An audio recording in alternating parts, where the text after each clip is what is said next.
And it went from pretending to really connecting with my child. And it was a really hard conversation. There were lots of tears that were shed, but in the end, lots of hugging and a greater appreciation for the paths and the journeys that we take and how different they all are.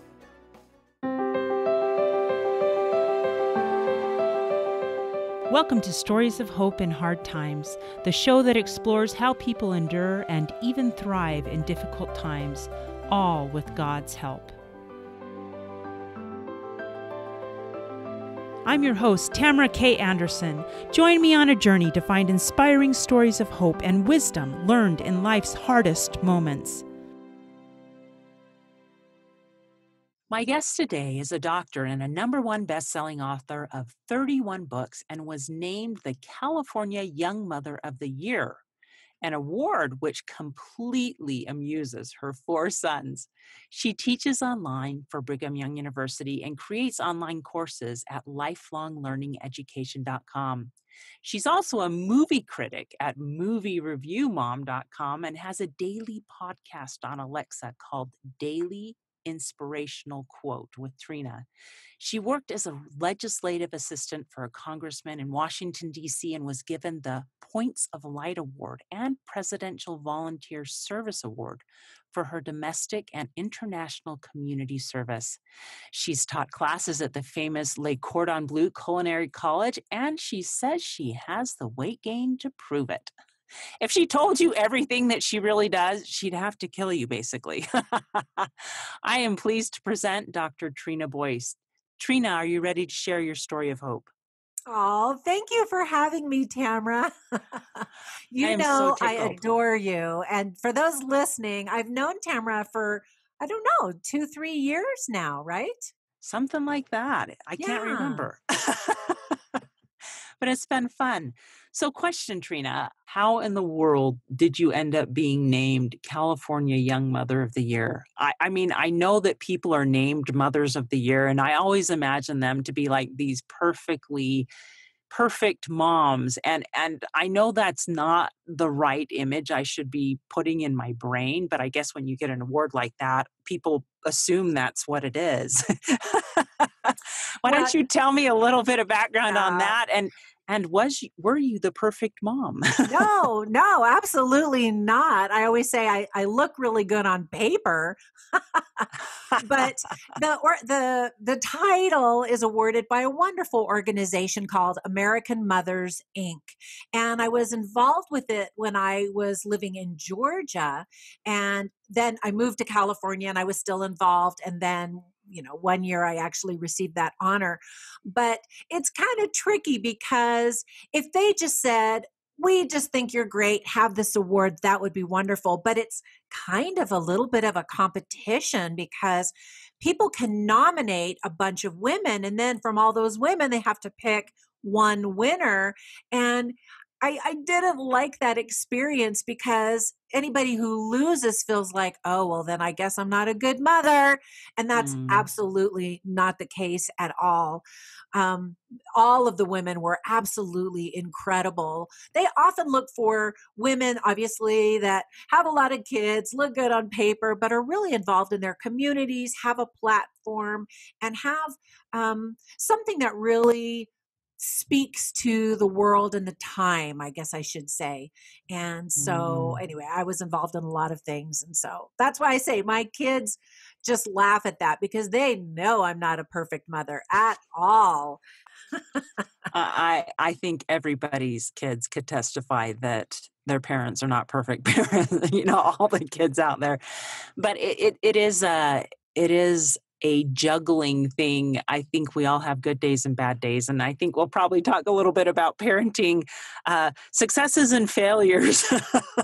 I could share a lot of failures with you. That is for sure. So I have 4 sons and they're all awesome. When I was young, I actually had a dream that I was going to have 4 sons, and I dreamt of them outside in our backyard. Now this isn't true because it was just a dream, but we had a basketball court in our backyard, and I saw these 4 guys. They were tall, they were playing basketball, and I just loved watching them play because you could tell they were getting such a kick out of being together. And so I Mhm. just thought, oh, I can't wait to meet them. And so when I got married and had my first baby, we thought, well, let's have a boy because everybody needs a big brother. So, boom, we had a boy. And we're like, well, that was easy. And he was awesome. And we're like, what's everybody complaining about? This kid's awesome.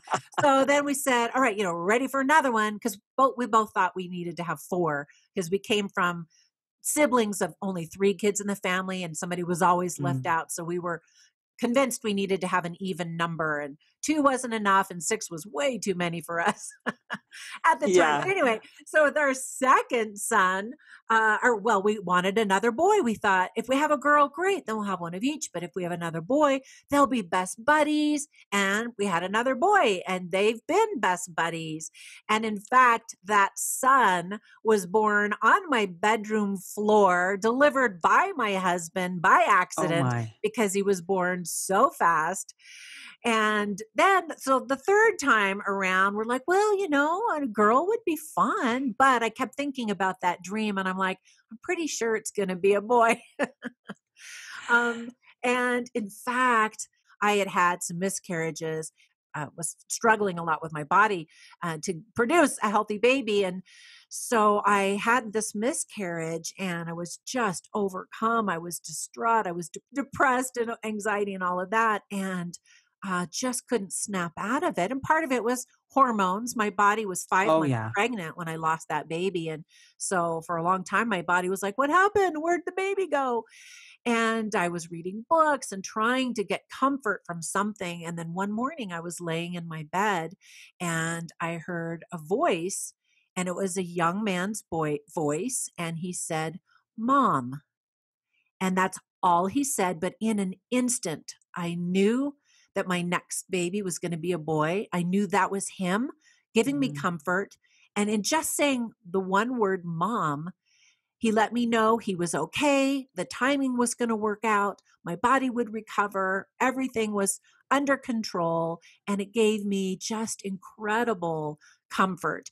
And I was able to pull out of that, get my body together, and then have him. And it's so fun to meet him or to have met him, when he was finally born, but to watch his life unfold and to see out of all of my kids, he would be the one to speak through that veil that separates us between earth and beyond to say, I'm here. I love you. And that's how he Mm. is today. He's so affectionate and sweet.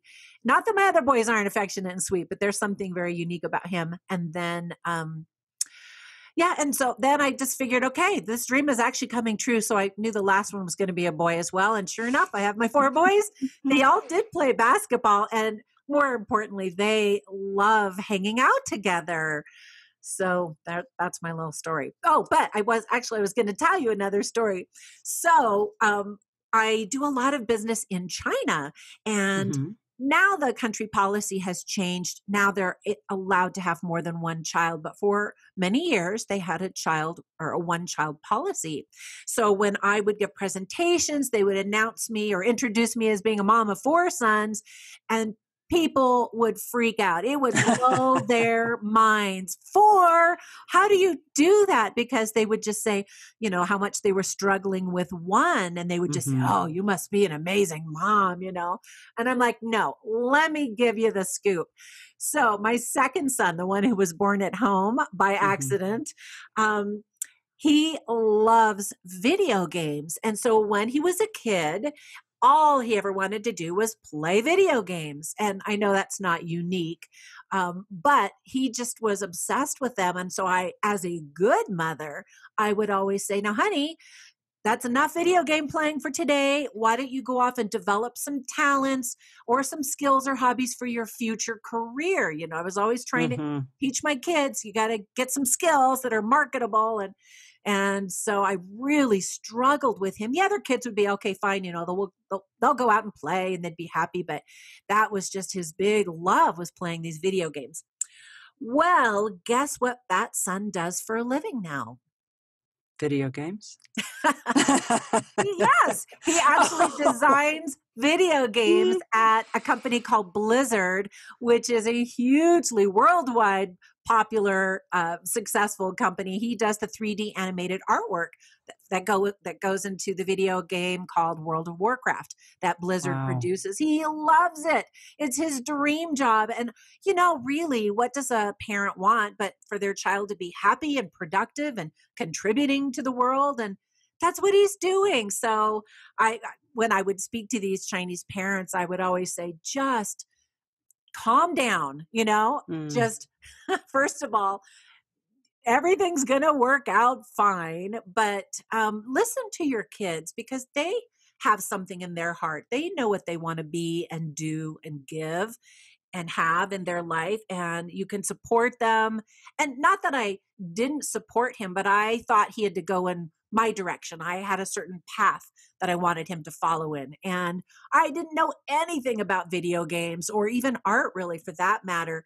So it's just been such a thrill to watch him use his God-given talents to truly do something that was not on my radar at all. And he makes a great living. I'm so proud of him and so happy for him. Wow. So how do you do that, Trina? Because I know it's not easy for parents to nudge and nurture and try to help kids as they're making decisions about what they want to become and be when they grow up. What advice would you give to parents who are struggling with this? It is hard, and I appreciate you recognizing that. I mean, you're in the thick of it too, because your I kids are am. really young, and 3 of my kids now have their careers, they're adults, they're moving on with life, and they have made some great choices and have done some really cool things. My youngest son is still right in the thick of trying to figure out who he is and what he wants to do for his life. And so probably my best advice would be to expose your children to lots of different things. I think most parents are pretty good at saying, let's sign up for piano lessons and soccer, right? Mm. And sometimes they grab hold of that and that becomes their thing. And other times it just is not their thing. And so you move on and say, well, let's try this, let's try that. And I have to applaud my dad because he did a great job of that. He was constantly exposing us to travel or different restaurants or different um, activities. And it helped me as a young girl know that there's a whole world out there of really cool things. And some things I liked and some things I didn't like. So to just constantly offer up new things to try. My kids not once in their life ever told me, Mom, I'm bored. Because I know a lot of kids say that, but not to my credit, but just that they knew there were so many things out there to try and so many super cool, exciting things to try. And so, even with my young son, we do that. For example, he is really interested in spirituality, but he has not committed to one religion, even though he grew up with my religion. I absolutely allow each of my kids to choose what settles best in their heart. And as long as they have some kind of a relationship with God, at one point I had a son who's like, there is no God. And I said, nope, that's not fair. Just because you can't prove that he's alive or dead, he is there. At least say you're an agnostic, which means you're not knowing, you don't know for sure, and allow that window or that door to open.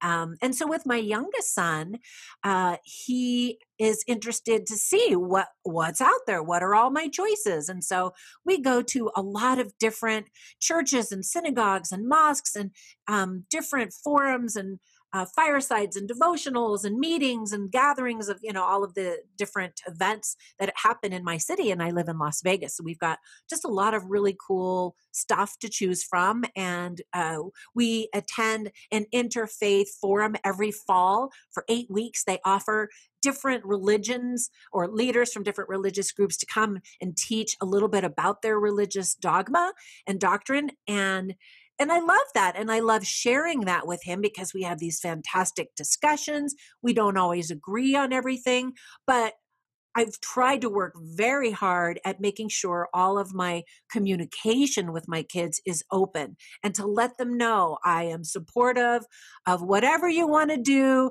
as long as it's not illegal or unhealthy or, really crazy. But Right. so just, I think, really to be open minded and to be willing to try stuff yourself too. Um, Mm. so when we started traveling to China, one of my sons that I took with me absolutely we all fell in love with China, but he was at university at the time. And so as soon as we got back from our trip, he enrolled in a Mandarin class. And now that is one of the great loves of his life. And he, in fact, even went on to marry a lovely girl from Hong Kong. Oh, So we wow. have this fun international flavor in our family now. And now we really have to learn Mandarin much better than what we know right now. But I love that your kids can expose you to things that you never would have imagined before. And so I've absolutely learned that. Wow, that is amazing, and I love how positive you are about that. And it hasn't all come as smooth sailing. I know you were telling me before we even started the podcast about how sometimes your kids take a different path than you would have imagined that they will take. You told me the example of your youngest being done with high school when he was a sophomore. And why don't you share that story and tell me how you were able to work through that as a parent and help him, even though it wasn't the path you would have chosen for him? Right. Now, for me personally, education is extremely important. You announced that I have a doctoral degree. I Mhm. do. That's how much of an academic nerd I am. So, of course, I expect all of my kids to get straight A's, be on the honor roll, on the dean's list in university, graduate with honors, keep going, all that kind of Yeah. stuff. And my three oldest kids have done that. Although my second one took a detour, and for a while I didn't think he was going to. In fact, before I tell you about my younger son, I really think it's important that you show respect to your kids and that you expect them to respect you also. That, in other words, everybody recognizes that your opinion has value, even if it's different. Your lifestyle choices have value, even if they might be different. So this second son, who's this incredibly successful artist at Blizzard, uh, actually got hired before he'd even graduated with his animation degree. And so I Wow. said, oh, but you got to get that degree. And so for years I pecked at him, don't forget to get that degree, because he was only shy of 2 classes to get Oh, his actual bachelor's degree in, animation and computer video design and all of that. And he's like, Mom, I just don't need it. In my industry, the talent is what's more important. But I kept persisting. And finally, when I backed off and said, you know what, not everybody is going to get a degree, and that is okay. Finally, it took for me to get comfortable with the idea that he was happy, he was successful, doing what he loved. So I stopped bugging him. And that next year for Christmas, all the kids and my husband pulled out their cell phones and they're like, okay, open up this next present. And I'm like, what? Gee, you're all surrounding me like, what is in this box? And because they all knew and I had not a clue. But anyway, I opened up the box and inside was a graduation cap and a diploma. And so he had called the university, worked it out with his professors, and got those 2 classes finished and got his degree. And I just burst wow. into tears because I had really resigned myself to saying, you know what? It's okay if he doesn't get that degree. And I really, truly meant it and believed it. But I got to tell you, I'm thrilled still that he got that degree. But back to my youngest son, is quite an intellect, but could not stand to sit in a classroom 1 minute longer. So the end of his sophomore year, I got invited on a speaking tour. It was my very first trip to China. And I said, well, gosh, would you mind if I brought a couple of my sons with me? And I didn't think that they would say yes, but they were like, of course.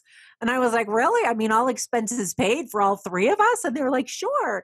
And so my Wow. two youngest sons are both break dancers. And so I said, hey, here's the deal. I'll give my boring speech and then my kids can like dance and entertain the crowds, So that we felt like we were royalty. That, the audiences were just going crazy, not for me and my boring speeches, but for my kids. They'd come out and we felt like rock stars. They would swarm us and want our autographs, and they made us just feel like Hollywood celebrities or something. And who wouldn't love that? It was awesome. And so, of course, that's why we all immediately fell in love with China, because we were treated so well. Mm-hmm. And so my son, my youngest son, is looking at that like, I could stay in China and be a rock star, or I could go sit in math class back in high school. And so we came home from this speaking tour, and he lasted 2 days and said, can't do it, not going to do it. And I'm like, what? That's not the plan. And we really battled, but I could tell, okay, this isn't going to work. But when we were in China, I spoke at a lot of different venues, at tea houses and huge amphitheaters and libraries and schools, and talked about a lot of different topics. But one of the schools that I spoke at had this fantastic principal. I just adored him, fell in love with him instantly. And I used WeChat. That's the big social media out there. Anyway, I got on WeChat. We started talking and I said, I don't know what to do. My son wants to go back to China. And he's like, send him here. I will pay him to teach English in my school. I'll pay him to teach hip hop dance to my students. I will personally give him Mandarin lessons and teach him about the culture. And I'm like, are you kidding me? That is just too good to be true. And I think in any other circumstances, I would have really hesitated. But because I knew him, I trusted him, I could completely visualize where my son was going to be. And I felt really comfortable with that. I said, all right, let's try it. So my son and I got on a plane, flew back to China, and I stayed with them for about a week or so. And my son just blossomed. Before, he was all depressed and mopey, and my parents are so stupid and I can't wait to get out of Las Vegas, and all just the worst attitude ever. And within minutes really of being in China, he just blossomed. And I thought, okay, this is not the path that I would have chosen. And I never would have imagined sending my 15, 16-year-old son to the other side of the world without me. But that's where I say parents have to be really open-minded, because every child is different. Every child's path is different. And of course, a lot of prayer and counseling with good people led me to this decision where I felt like that was the best thing for him at the time. So that's what he did. And it was funny because at first when I flew back home, I was like, what have I done? And realizing, oh no. And I was sad and I missed him. But then I was like, wait a second, I'm an empty nester now. We can travel and do whatever the heck we want. So my husband and I kind of partied for a little while and celebrated that moment. And for a time, we thought, this son, we may have lost this son to China because he loved China so much. And we kind of also thought, well, if that's what it's going to be, that's what it's going to be. Yes. Oh my goodness. This has been so much fun, Trina. We're going to take a quick break, but when we get back, I understand you have a mantra that you have developed from all these crazy experiences with your children and life.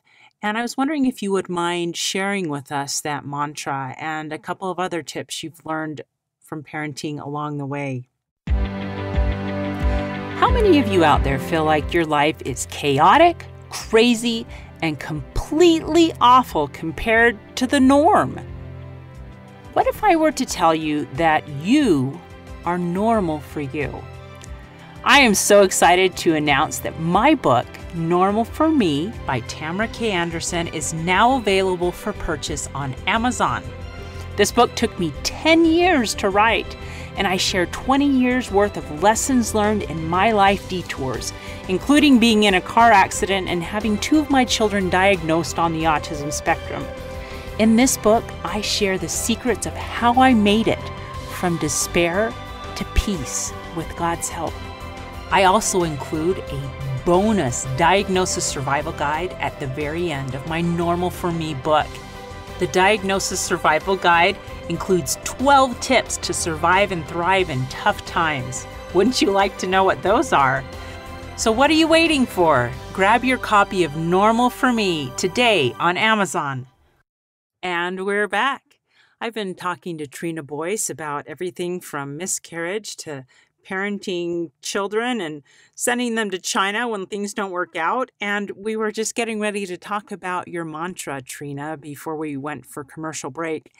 Tell me, what is the mantra that you have developed with all of this craziness that you've dealt with ups and downs in your life? I've kind of developed my mantra over the years to one word, and you're going to laugh when I tell you this word, but my mantra now is whatever. I used to be really uptight, and I would get stressed out and anxious if things didn't go perfectly or exactly how I envisioned them and what my expectations were. And I think the word expectation has everything to do with your levels of happiness. And so as I sort of started dropping some of those expectations, not lowering my standards, but just being willing to accept different paths, that mantra of whatever kind of settled in my heart. And I realized, you know what? If he lives in China for the rest of his life, how fun. We've got always we'll have an excuse to go back to China, because he'll be there. It'll be difficult, but if that's what he loves. But ultimately, he was there for about 1.5 years, and then he'd had enough and he was ready to come home. And so now he's having a different adventure. And that's how life is. It twists and it turns, and you never know what's going to happen. And here's another quick tip for parents too: not sweat the little things. Again, as a young mother, I was very organized, and I had all my kids' toys in color-coded boxes, and just everything had to be just so. And the more kids that came, the less organized my house became. And, just because kids are messy, that's how they are. And I couldn't get angry at them. I mean, I did, because I thought, no, you should know how to color coordinate your toys. And then I realized these are kids, and I didn't want to ever be the cause to stifle their creativity or anything like that. And so pretty soon I'm just like, whatever. If we can at least get the toys in any of the boxes, get the majority of the ones that will hurt our feet when we step on them in the middle of the night, I'm okay with that. And that's kind of when the whatever policy started to become real to me. And I realized they were happier. I was happier when I realized, it just didn't matter. So you just don't sweat the little stuff. And as somebody once said, it's almost all little stuff. The most important things to concentrate are their integrity, their character, their values, and, to be a person of substance that can contribute to the world and add positivity to the world and that kind of thing, Yeah, no, I think you're absolutely right. Oh, this has been so fun. I could just listen to you tell stories all day. Well, okay, here's one more parenting advice. But speaking about this child who was in China, one day he had come home and he was off doing, I don't know, whatever he was doing. He was out of the house and I was in his room. I think I had brought in some laundry or something like that. And I noticed on his desk, there was a journal or what looked like a booklet. And it said something like My China or something like that. And I knew that the principal had given him an assignment, because I had asked him to give him this assignment at the end of his time there, to write down what he had learned from his trip, his whole experience while he was there. So I thought, oh, this must be what he wrote. And so truly, honestly, I didn't think it was a diary. I honestly thought it was a school assignment, and I was eager to read it. So I started flipping through the pages and reading it. only to find out it really was a diary of sorts. He was writing Oops. his deep thoughts and revealing some very poor choices that he had made while he was there. And I was just sort of dumbstruck. I couldn't believe my son, who never swears, was writing profanity in this journal when he was angry about something. And I was like, whoa, wow, who is this child, you know? Mm-hmm. So I talked to my husband. Oh no, what do we confront him? How do we handle this? Because some of these choices were choices that we had taught him to never do. For example, smoking. That's just stupid. It's bad for your health. Everybody knows it. But given all this new freedom, and given that he was surrounded by really a culture that is full of smokers, he decided to try smoking, and he decided he liked it even worse. So, I mean, among other Mm-hmm. things that he was writing about in this journal. So I'm like, oh, how do we handle this? Have we lost our son forever? Mm-hmm. Anyway, not just talking about smoking, but some other things that he also did. I decided with my husband, let's just ask him, what did you learn? Not even mention that we saw this book or anything. What are some of the things you learned from your experiences? And so he started talking about this, that, and the other, all happy, all good. And we talked for, I don't know, about an hour or so. And then finally, my husband was like, okay, good talk, and I was like, well, wait a minute. Do we say good talk and end it? Or do we say, okay, that was great, very surface level. Now let's get real and talk about the things we know you actually did do there and your choices. And so in my mind, I'm debating, do I just sort of hug and say, okay, great, and then maybe confront him another time? But I thought, no, we're here. Let's just do it. So I said, okay, let's get real. Let's have an honest talk. And wow, the conversation really changed, obviously. And it went from pretending to really connecting with my child. And it was a really hard conversation. There were lots of tears that were shed, but in the end, lots of hugging and a greater appreciation for the paths and the journeys that we take and how different they all are, and how, as parents, our job is to support our kids, to help them learn life's lessons. And I would rather my kids learn life lessons without having to personally experience pain. But as Mm-hmm. you know, pain is an incredible teacher. And I wouldn't want my children to miss out on those lessons simply because I'm shielding my kids from pain or sorrow or difficult challenges and that kind of thing. And I know you would absolutely agree with that. Oh, yes, absolutely. I think we do learn more from our hardest times than we do from the good times.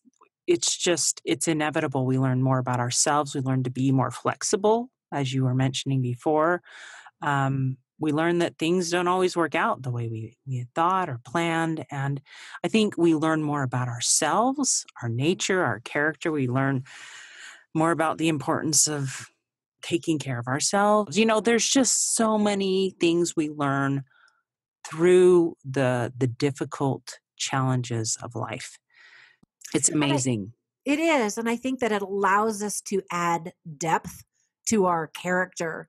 So I mentioned I had had this first miscarriage. I had other miscarriages afterwards, but when I had had my first one, I thought that I was out of danger. They always tell you after the first trimester, then you're out of danger. But I had my miscarriage at 5 months pregnant. I mean, I looked pregnant. Hmm. And I really suffered physically, but emotionally, especially. And at the same time, I learned that another dear friend in my church congregation had lost her 3-year-old child to a fire.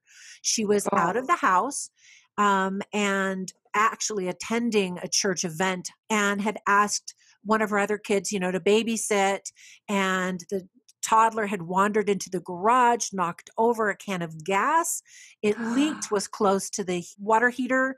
The whole garage burst into flames. I mean, how devastating. And my heart just sank. I just thought, how on earth can I feel sorry for myself? I didn't even know this baby that I lost, and I'm feeling so much pain and agony. I can't even imagine what she's going through. And my heart just ached, and I wanted to do something for her. But I thought, I can't just show up with a casserole and say, sorry, here's a casserole. How could that ever balance out her loss? You know what I mean? Or even Mm-hmm. be a drop in a bucket of the tears that were falling in her life.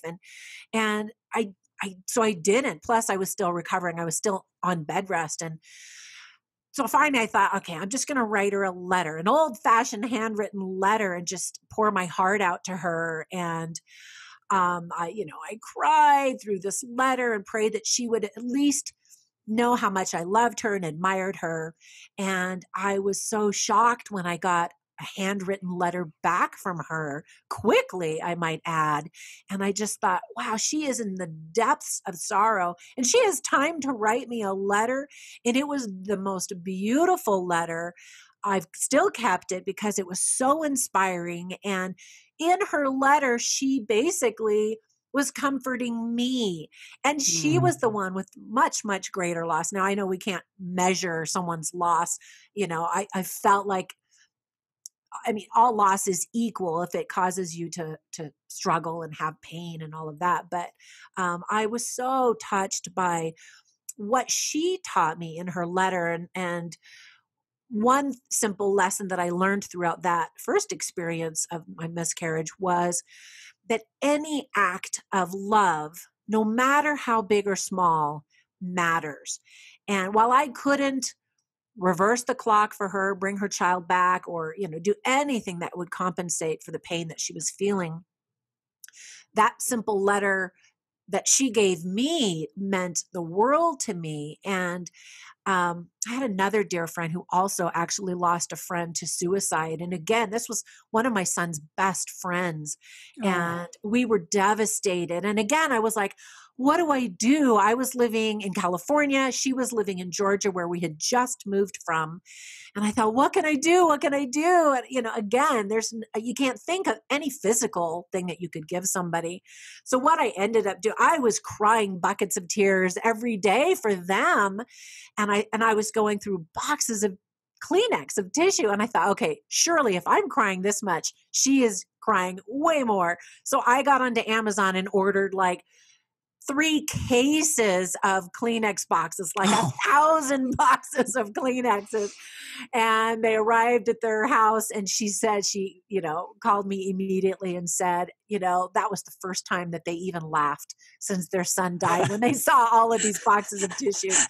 And again, it was just a gesture, but I learned that the smallest gesture is worthwhile, and to never tell ourselves, oh, I don't know what to say to that person. I'll say the wrong thing. If you know someone who's struggling or whatever, anything, a flower, a note, a sticker, a card, chocolates, ice cream. Chocolate and ice creams almost always do the trick. Yes. But anything, something. And that was an important lesson to me. It changed how I took action on my compassion more quickly. Where did you come up with these ideas? I mean, I know it sounds so, when you say what you did, I'm like, oh, that's a great idea. but I mean, were they things that you took to God and said, God, what should I do? And just the idea eventually popped into your head, or did you just brainstorm on it, or did it just happen, or what do you do? Because there are times when we have dear friends who are struggling and we're not sure what to do. So what is your tip there? That's a great question. I think all of the above. In the case of the tissue, I was crying and going through so much tissue. And as I was praying to God and asking, what do I do? How can I comfort these dear friends? The idea just popped into my head. And that's how inspiration works. Sometimes it's a feeling that settles in your heart. And sometimes it's an idea that just pops in your head. And everybody receives inspiration differently and everybody reacts and responds differently.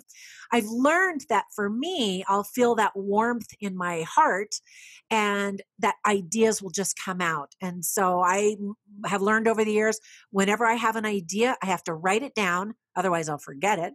Mm-hmm. But I then, if it's an idea that I think that doesn't even make sense, I have to consider, okay, was that my idea? And am I just brainstorming? Or really was that inspiration? And no matter how weird it sounds to me, I'm going to do it. Like, who sends 3 cases of Kleenex to anybody, But at the time, it made sense to me. And it turns out that was exactly what they needed. And in fact, she said for about a year or so afterwards, she and her husband were both invited to speak at a lot of churches and events and talk about how to deal with suicide, how to recover from such devastating loss.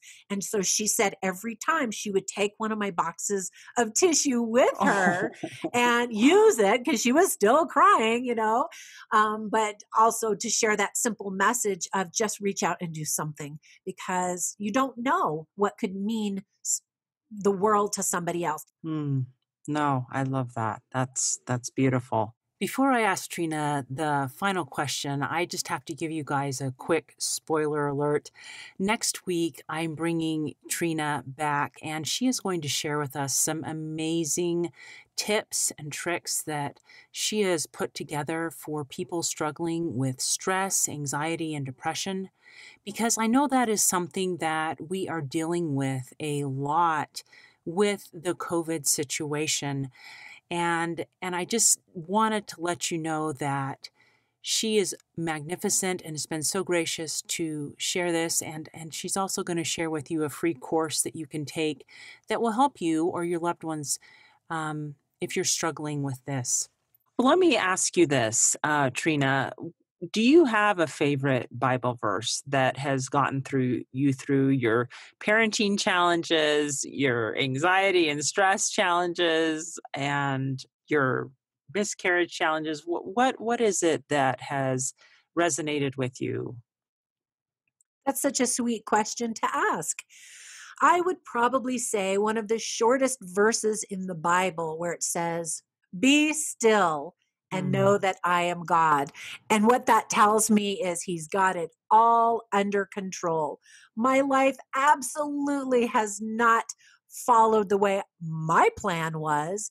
And I have had to release some of my ideas and release my tantrums when I didn't get my way because I thought this would be the best thing. And then, of course, ultimately, his way is better. Because again, the reason we're here on earth, one of the reasons, is to learn and grow and to develop qualities that will remind God of his son, Jesus Christ. And our goal is to become like him. And my plan probably wasn't going to take me that direction, and God knew that. And so if I can be still, listen for his inspiration, calm down, and not throw my pity parties and my tantrums and follow his plan, then everything's going to be okay. Yeah, no, I love that verse. That's actually my daughter's favorite verse. So thanks for sharing that. Now, Trina, there's going to be people who want to connect with you after listening to all your amazing stories and experiences. Where is the best way that they can find you? On social media, I'm Trina Boice. I'm on YouTube. I've got 4 different channels. And so, yeah. I will be sure to put those links in the show notes so that people can find you. Thank you again, Trina, for sharing such an amazing story with us today and teaching us parenting tips and strategies. I had a woman ask me, can you ask one of your guests to teach us about parenting strategies? And I think you've given us some amazing gems to think about today. So thank you so much for that. And helping us realize that we can cope with hope as well. Hey, thanks so much for listening to today's show. I know that there are many of you out there that are going through a hard time, and I hope you found things that have been useful today as you listen to the podcast. If you would like to access the show notes from today's podcast, visit my website. It is storiesofhopepodcast.com. transcript.com. That is where you'll find favorite quotes from today's episode and shareable memes. And those are fun because you can share them with your friends on social media. You will also find the links mentioned throughout today's episode, so you don't have to remember what those were. And also all the tips that were shared. Sometimes tips are shared so much throughout an episode you forget. What were those great things? So go to the show notes, storiesofhopepodcast.com, to look up these fantastic resources. You know, if someone kept coming to mind during today's episode, perhaps that means that you should share this with them. Maybe there was a story shared or a tip that they really, really need to hear. So go ahead and share this episode with them. May God bless you, especially if you are struggling, with hope to carry on and with the strength to keep going when things get tough. Remember to walk with Christ, and He will help bear that burden. Above all else, remember, God loves you.